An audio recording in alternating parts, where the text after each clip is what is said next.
Renungan Tetes Embun. Renungan Tetes Embun, Jumat 20 Juni 2025.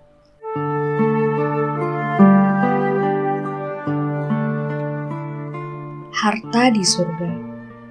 Kutipan diambil dari Injil Matius bab 6 ayat 20. Tetapi kumpulkanlah bagimu harta di surga. Di surga ngengat dan karat tidak merusakkannya, dan pencuri tidak membongkar serta mencurinya. Sobat Katolikana, petikan ayat di atas mengingatkan saya agar berupaya menjadi manusia yang tidak hanya mengumpulkan harta duniawi, tetapi juga harta rohani.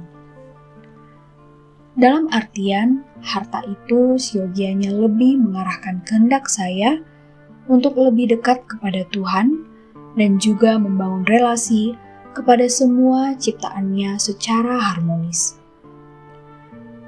Harta duniawi berpotensi mengikat hati dan menjauhkan saya dari Tuhan jika dijadikan pusat hidup, serta harta yang berlimpah ini memberikan decak kagum bagi orang lain, mampu mengundang kemungkinan orang untuk berbuat jahat dengan merampok atau mencurinya.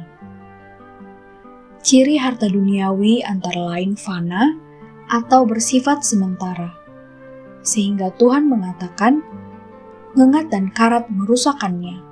Selain itu juga, mudah pencuri mengambilnya.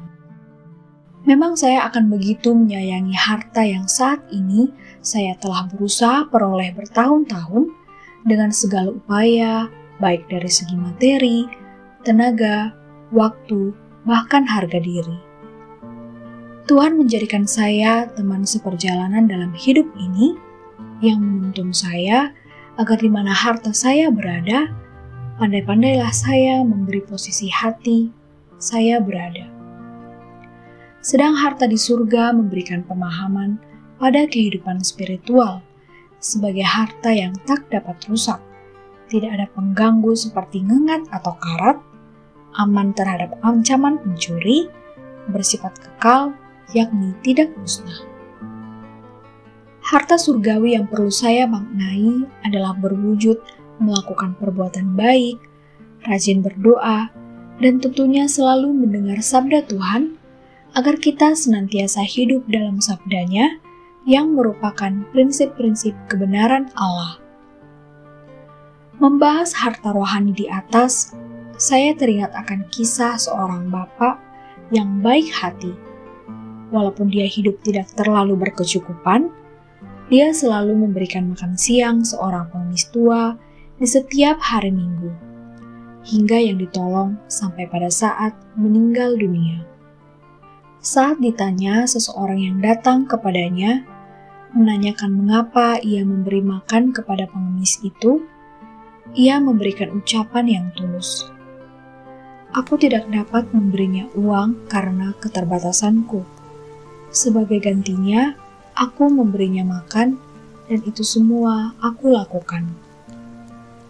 Saya sebagai anak-anak Allah diajarkan oleh Yesus untuk selalu melakukan perbuatan baik yang dilandasi oleh kasih dan ketulusan, rendah hati, sehingga kita bisa hidup dalam kasih dan pengampunan, serta tak lupa selalu hidup kudus dan syarat dalam kegiatan doa. Juga menyediakan waktu untuk melayani Tuhan sesuai talenta yang ada. Sobat Katolikana, Tuhan berpesan hari ini, siogianya saya dan Sobat Katolikana senantiasa berpedoman bahwa harta di surga adalah buah dari upaya hidup yang selaras dengan kehendak Allah, yang hidup dalam kasih, kemurahan hati, dan kesalehan. Sehingga kita semua diharapkan untuk selalu percaya bahwa mengutamakan harta surgawi yang akan memberikan peluang yang besar bagi kita seturut kerahimannya untuk menuju kerajaan kekal kelak. Marilah berdoa dalam nama Bapa dan Putra dan Roh Kudus. Amin. Ya Allah yang Maha Baik dan Penyayang, perkenankanlah kami mohon bimbingan-Mu dalam hidup ini, agar berkat bimbingan-Mu memberikan panduan pada setiap langkahku dalam kehidupan ini, senantiasa sesuai dengan ajaran dan rencana-Mu, dan jadilah diri kami sesuai dengan kehendak-Mu. Demi Kristus Tuhan kami, amin. Dalam nama Bapa dan Putra dan Roh Kudus, amin.